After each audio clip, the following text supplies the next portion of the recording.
Madame, Monsieur, bonjour. Bienvenue dans votre journal. À la une, unir les forces pour mieux accompagner l'action gouvernementale. C'est l'ambition affichée par la coalition des progressistes du Faso CPF, une nouvelle structure qui vient de voir le jour. Elle entend fédérer les forces vives et les différentes structures de soutien afin de parler d'une seule voix et renforcer l'appui au gouvernement et aux forces combattantes.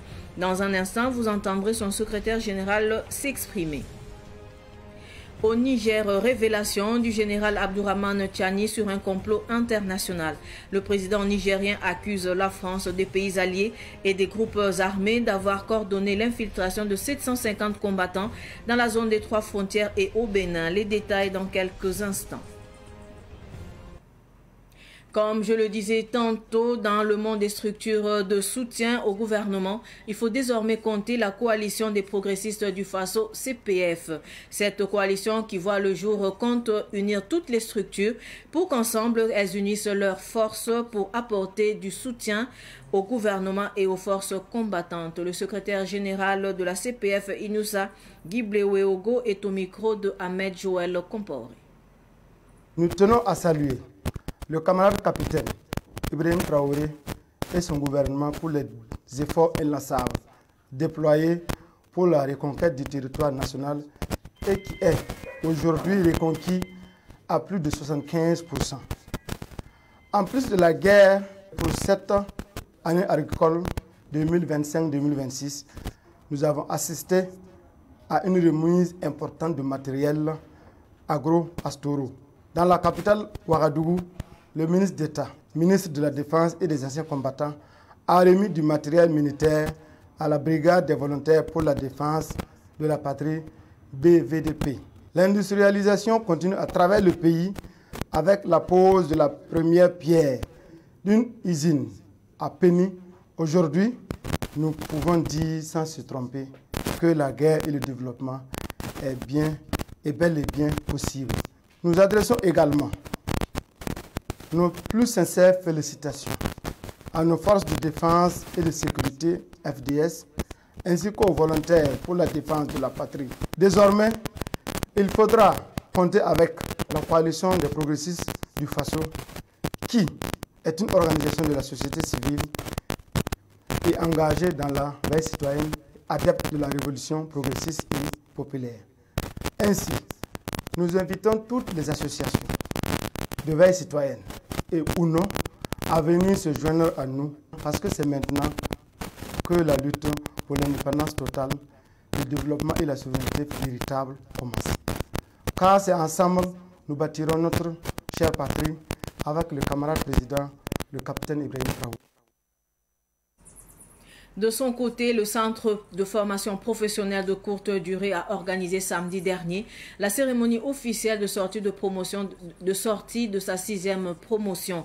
Un moment fort à la fois pour l'établissement et pour les apprenants qui voient ainsi l'aboutissement de plusieurs mois de travail, d'efforts et d'engagement. Le point avec Sidiki Cabré.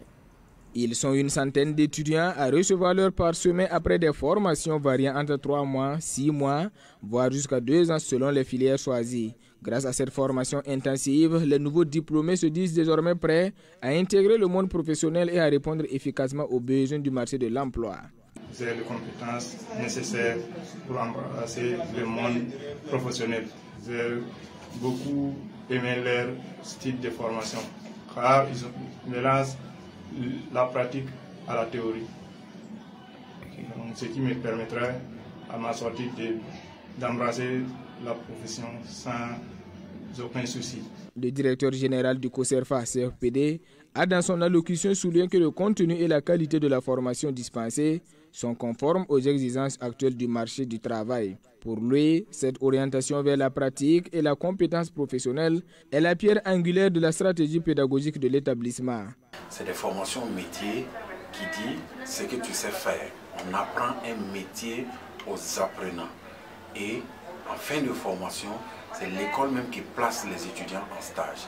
Ce qu'on peut retenir ici, c'est que déjà en fin de formation cette année, nous avons fait un taux de placement de 85%.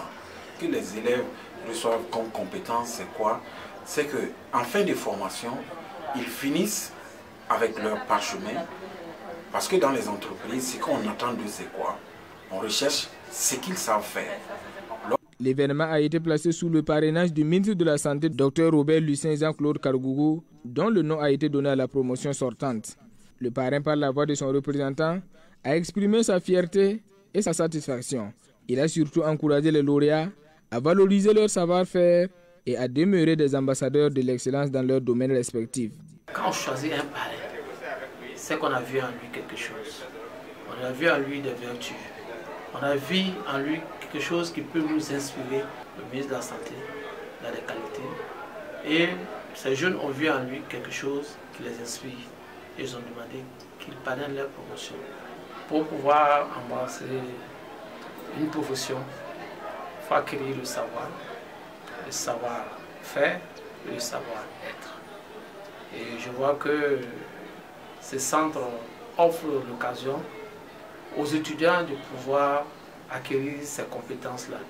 Comme elle est de courte durée, ça permet d'aller à l'essentiel qui est assez pratique. Cette cérémonie de sortie a également été l'occasion pour le centre de récompenser l'excellence. Des bourses d'études ont été attribuées à des étudiants méritants et des attestations de reconnaissance remises aux partenaires qui accompagnent l'établissement dans sa mission de formation professionnelle. Elena Trans, la toute dernière née des compagnies de transport au Burkina Faso, vient d'ouvrir ses portes. Son siège situé à Balkui sur la route de Pau a été officiellement inauguré le samedi dernier en présence de Pakistan Mariam Ouedraogo.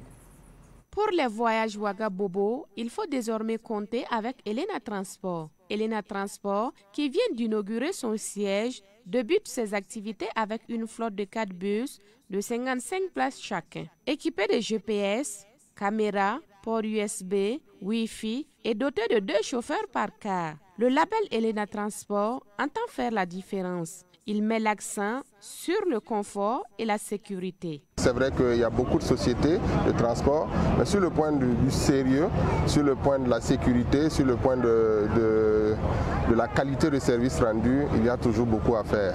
Et c'est à cet endroit que nous allons essayer d'apporter notre touche, pour apporter notre contribution afin de mieux servir le contribuable burkinabé. Nous allons nous aligner immédiatement sur le VIP parce que nous allons faire des non-stop. Chaque bus est conduit par 2 chauffeurs. Voilà, donc nous pouvons rassurer les voyageurs. Il n'y a pas à dire que le chauffeur sera fatigué. Tout en saluant les efforts de Elena Transport pour offrir toutes les commodités aux voyageurs, Sibidi Vincent Tougri, directeur général des transports terrestres et maritimes, invite les chauffeurs à respecter le code de la route. Notre souhait est qu'il y ait des voyages au quotidien sans danger, sans risque. C'est notamment le respect des codes de la route, également aussi l'imitation de vitesse, de la prudence et tout va bien se passer. Également la maintenance mécanique des véhicules, des cas de transport. Ce sont essentiellement ces éléments. Il y a aussi les surcharges qu'il faut éviter. Quand le bus est plein, quand le nombre de places est occupé, il faut les respecter pour pouvoir arriver à bon port. Ce sont ces conseils que nous pouvons donner aux promoteurs et souhaiter qu'ils puissent faire une longue vie dans son entreprise. Elena Transport ambitionne de servir les autres villes du Burkina Faso. Tout commence avec ce voyage inaugural Ouagabobo de ce 1er juin 2025 à 0 francs CFA. Elena Transport est situé dans le quartier Balkui de Ouagadougou, direction terrain de golf sur la route de Pau. De son côté, l'église évangélique baptiste de Sinaï a commémoré hier dimanche son 10e anniversaire de naissance. 10 ans dans la communion de l'évangile avec les fidèles, l'église marque ici un arrêt pour rendre grâce à Dieu pour tous ses bienfaits. De nombreux pasteurs et diacres ont fait le déplacement pour vivre ces moments de grâce avec à leur tête le président de la Fédération des églises et missions évangéliques. Ahmed Joël Comparé nous fait le point.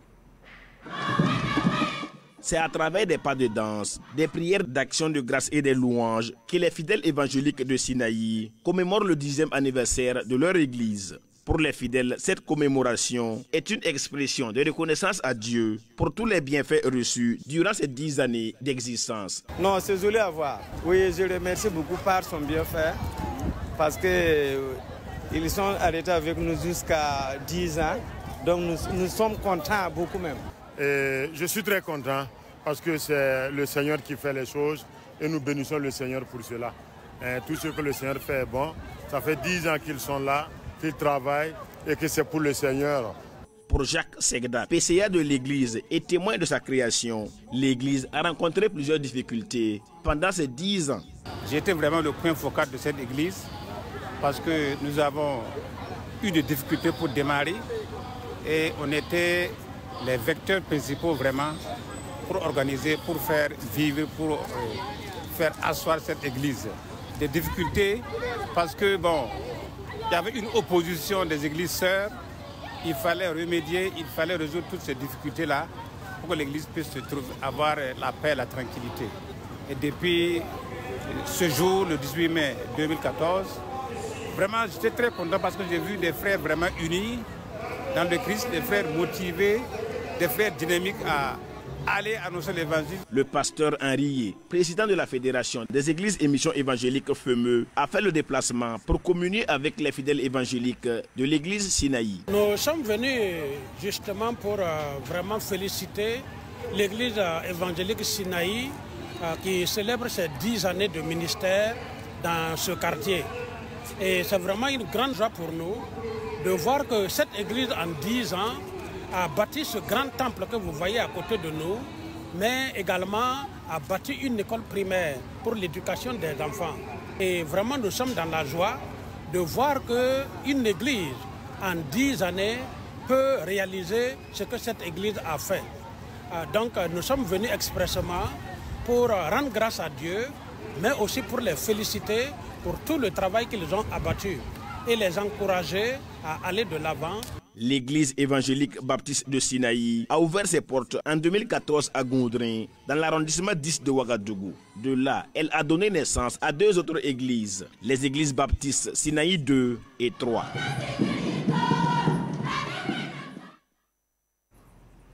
Direction la province du Boulkiamdé, dans la commune de Kindi, a vibré au rythme de la danse Ouiré à l'occasion de la 2e édition du festival SOS Ouiré, une compétition dédiée à la valorisation de cette danse traditionnelle.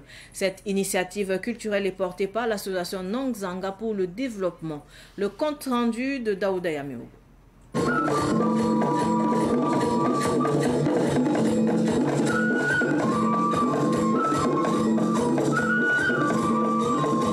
Wenperanoma Karambera, enseignant à l'école primaire publique de Pousquin dans la commune de Kindi, a retrouvé le goût de la danse du Ouiré, aussi appelée démarche du cheval. C'est la 2e édition du festival SOS Ouiré de Kindi qu'il a replongé dans cet héritage culturel. Thomas Sankara a dit en substance qu'on peut tout perdre, sauf notre culture. Et cette culture nous permet de nous ressourcer. Et nous devrions sauvegarder cela, car elle nous permet une cohésion sociale et elle permet aussi le frottement. Et nous devrions la pérenniser. 6 troupes de danse composées essentiellement d'élèves ont rivalisé de talent lors du festival SOS Ouiré, une initiative portée par l'association Nongzanga pour le développement en collaboration avec le lycée privé Saint-Augustin de Kindi. Depuis longtemps, cette danse-là, le Ouiré, est tombée dans les oubliettes. À chaque fois qu'il y avait un événement, c'était la première danse avant les autres. Voilà, mais de nos jours, cette danse a disparu. Donc, pour être en phase avec le temps, voilà, nous avons décidé de ressusciter cette danse, voilà, d'apprendre aux nouvelles générations, voilà, cette danse afin qu'elles puissent perpétuer, voilà, cette danse.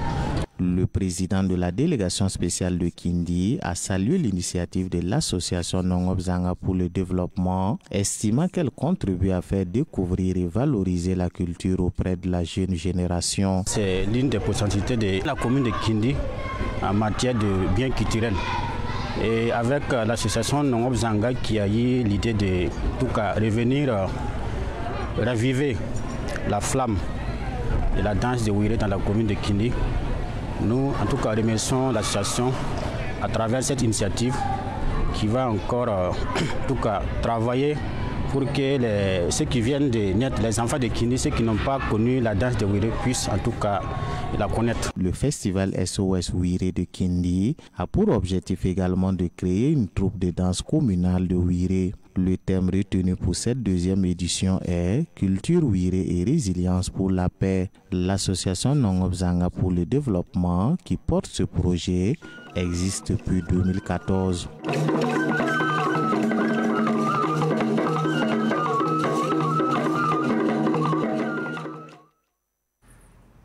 Hors du Burkina, le président nigérien, le général Abdourahmane Tchani, fait encore des révélations.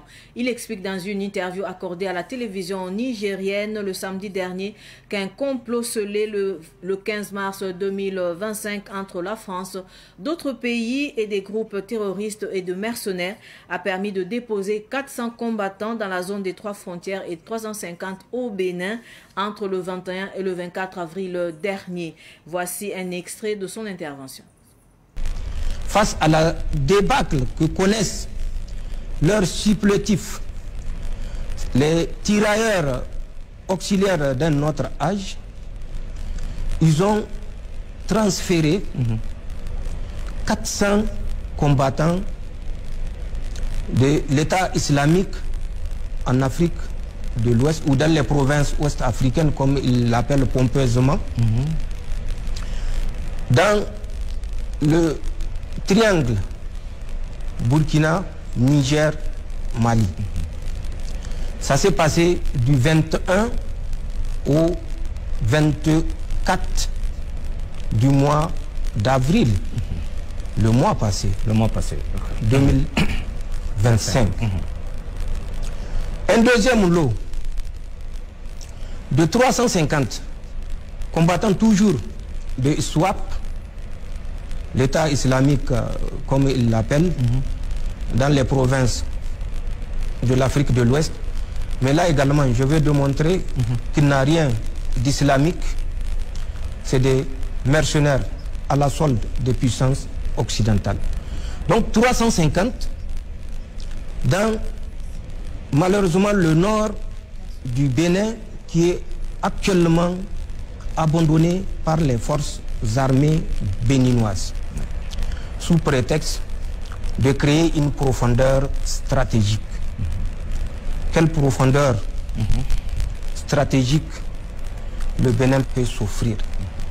Tout ceci n'est que inspiration française pour laisser la voie libre à tous les malveillants de s'en prendre exclusivement au pays de la Confédération.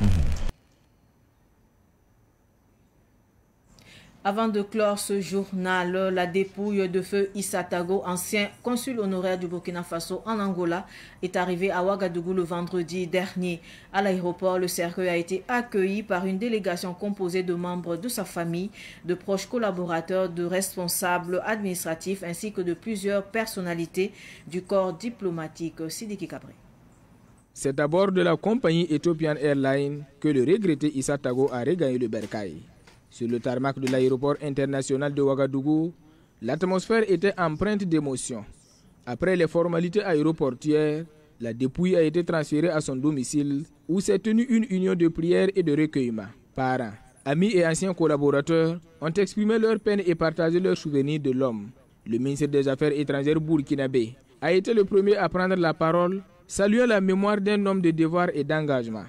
J'ai personnellement fait sa connaissance dès ma prise de fonction et à chaque séjour au Burkina il est passé au ministère et nous avons régulièrement échangé de manière très sincère et très ouverte. Nous retenons de l'homme un collaborateur qui aimait son travail, quelqu'un de très ouvert. Donc nous sommes là aujourd'hui pour traduire notre solidarité à la famille Tago avec laquelle nous partageons la douleur de ce départ. Au-delà de l'émotion exprimée par le chef de la diplomatie, tous s'accordent à reconnaître en Issa Tago un homme profondément humain selon eux, qui a consacré sa vie au service du bien commun, dans l'esprit de solidarité et de fraternité. Nous venons de perdre une grande personnalité de la communauté. Il fait partie de Baobab de tous les Burkinabés en Angola. Il a été l'homme qui a rassemblé tous les Burkinabés. Comme l'a indiqué l'hommage, il a été un VDP. Car c'est quelqu'un qui s'est toujours battu pour la patrie. Non seulement son humanisme, on n'en parle pas, c'est énorme.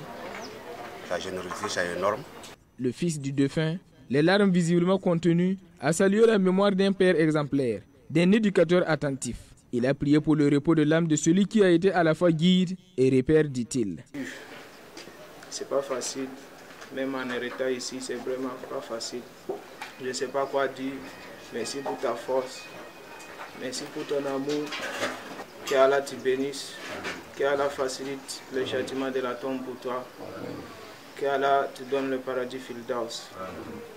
Issa Tago, né le 5 janvier 1966 à Ouarkoy dans la province du Mouhoun, aura occupé la fonction de consul honoraire du Burkina Faso en Angola de 2010 à 2025. En plus de son rôle diplomatique, il a été à la tête de plusieurs structures et associations œuvrant pour le développement du Burkina Faso. Aujourd'hui, pleuré par toute une nation, Issa Tago repose à compter de ce dimanche 1er juin 2025 à Bobo Dioulasso. Il laisse derrière lui 4 veuves et 13 orphelins.